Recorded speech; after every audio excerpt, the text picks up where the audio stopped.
Make sure you guys continue to follow me. Watch his YouTube video. True School Sports. You said True Sports? True School Sports. True School Sports. Make sure y'all watch his videos. Well, it's personal between me and you, and I'm going to do you some serious harm, you big stiff idiot.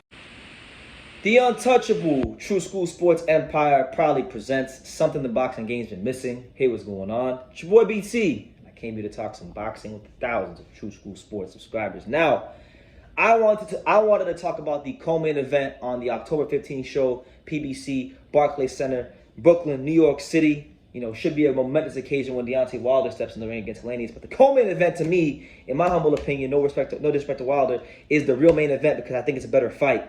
And that's the fight between Sweet Hands, Caleb Plant. He's returning back to the ring for the first time since Canelo Alvarez made him say, "I respect your skills," you know. He's taking on Anthony Dirrell. You know, Anthony Dirrell, a proud man from Flint, Michigan.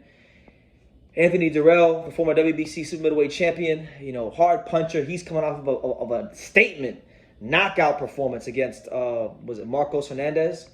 So, you know, hit him with a big-ass uppercut on the Canelo Plant co-main event. So, you know, these guys don't like each other. You know, Anthony Dirrell don't like Caleb. We don't like Anthony Dirrell. And Caleb Plant, look, I think Caleb Plant is back because Caleb Plant kind of has more of the attitude I wanted to see when he fought Canelo.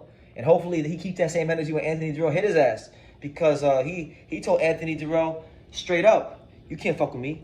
And that's what I want to hear from Caleb Plant. I wanted the real Caleb Plant back. And it seems like the time off has done him well. It seems like he's in a good headspace. And now he's got Stephen Breadman Edwards as his trainer, which, you know, I have my questions about. But we'll see how it goes. And yeah. But what I'll say is this. And I'm going to be honest. I feel like people, not just people, but the betting odds as well. I don't remember the betting odds right now, but I know they're pretty wide in favor of Caleb Plant. And I feel like public perception in general, like they're not being fair. I really feel like Anthony Dirrell, he should be the underdog, but I really feel like he's being too underestimated going into this fight from the public, from Las Vegas. And, you know, the reality is this. I like Caleb Plant. I'm a fan of him, and I like for him to win this fight. But Caleb Plant has a notorious history. Check the history. Go watch his fights, even some of his best performances, for fading in the back half of fights. Plus, taking into consideration, while Caleb Plant has a great jab, he's very athletic, he's hard to hit. You know, Caleb Plant doesn't exactly have any semblance of a straight right hand, which is why I feel like he didn't get over the hump against Canelo. If he had a consistent, dangerous straight right hand, he would have beat the shit out of Canelo. But he didn't, and that was one of his ultimate undoings. And my thing is this: we know that Anthony Dirrell is trained by, you know, one of the best, I can't even call him a trainer, but teachers in the sport of boxing, and that's Sugar Hill Stewart. Sugar Hill Stewart, one thing I know about Sugar Hill Stewart is he ain't going to train Anthony Dirrell to go 12. He's training Anthony Dirrell to knock Caleb Plant's fucking head off. That's what the deal is. He's trying to get Caleb Plant exposed, you know, and get Anthony Dirrell one last big payday after this fight. And try to push on with his career, because that's the Kronk philosophy. The Kronk philosophy ain't hit. The Kronk philosophy isn't hit and don't get hit. The Kronk philosophy that he learned from his uncle R.I.P. Emmanuel Stewart, is kill and not get killed.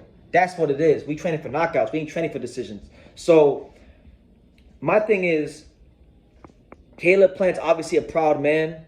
Caleb Plant's obviously a guy that is a more skilled fighter. He's a better fighter, honestly. But what's going to happen when Anthony Dirrell hits him? You know, will Caleb Plant's emotions get the better of him, and will Caleb Plant, you know, exchange with Dirrell? Because I'm going to tell you this, if he exchanges with Anthony Dirrell, he might just have back-to-back losses on his hands. He might just get folded up and starched. And I really feel like people from the boxing fans to the public to the betting odds, you know, Anthony Dirrell's at the end of his career. He should be the underdog, but they're not considering the fact that of what Caleb's weaknesses are and what Anthony Dirrell's strengths are, and just where they're at in their careers. I really feel like the timing of this fight, it's going to be a really good fight. I really truly believe not only should Anthony Dirrell be considered a legitimate threat to Caleb Plant in this fight just because of the style, but I also feel like this is going to turn into like a really good fight, like one of the better fights of 2022.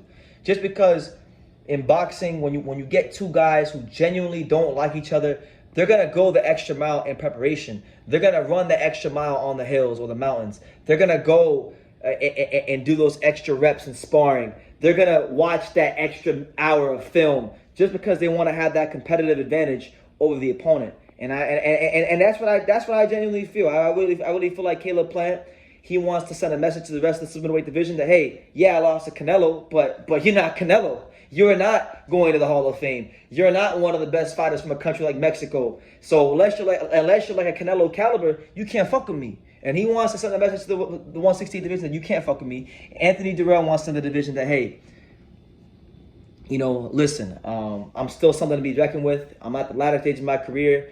I'm on the back nine, as Rick Laser would say, but I'm not quite in the clubhouse yet. So he's going to want to really try to get this win, because if he can get this win against Caleb Plant, it would probably go down as the best win in his career, because he's going to go in as a massive, massive underdog. So I'm looking very forward to this fight. I think Caleb Plant, I'm looking forward to seeing what kind of adjustments, what kind of tweaks Stephen Breadman Edwards makes as his trainer, because I got to be honest, like, Stephen Breadman Edwards is a good trainer, but the one thing I'm looking for from Caleb Plant, there's only one thing that I'm looking for from Caleb Plant. I don't care. His jab should be where it's always been, at the top creme de la creme level. He should still be as athletic as ever, because he's always been a great athlete. What I want to see from Caleb Plant, I want to see him like sit down on some fucking punches. I want to see a dangerous straight right hand. I want to see some sort of power left hook.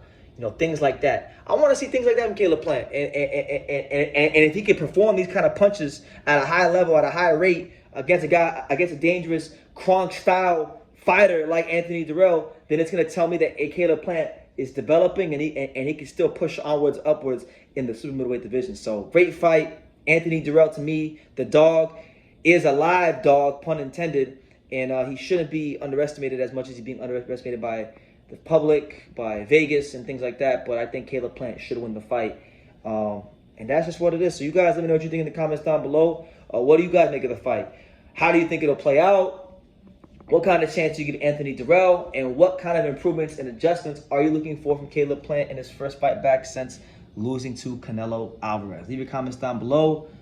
Make sure you guys take the time to subscribe, because we're on the road to 50,000 subscribers, and I know what you guys help. We're going to get there. We're going to get there. It's true. We're going to get there quickly and swiftly. And like I say in every single one of these videos, you can love me or you can hate me, but I'm just a kid from Dania. So until next time, take care, guys. Today. True School Sports, the untouchable. Don't forget it. Hey. Up and coming, ready to make noise in the boxing world. Already he's making noise, but soon to make even bigger noise. Hey, it's my guy right here. Yes, sir. He's one of the top guys in the biz. Been a friend of mine for years. He's a friend without boxing. He's definitely a friend in boxing. So thank you, Sean, for talking. Guys like Brennan that really love and soak up the game, keep me hungry. Keep me reminding of what's important in this sport. Loving not even just loving the fighters, but studying the fighters. Yeah. And knowing the fight game. So much love to my man. True School. He is a true one. Absolutely. What's good? It's your boy BT. Hello to the thousands of True School Sports followers. That's right, the untouchable True School Sports empire.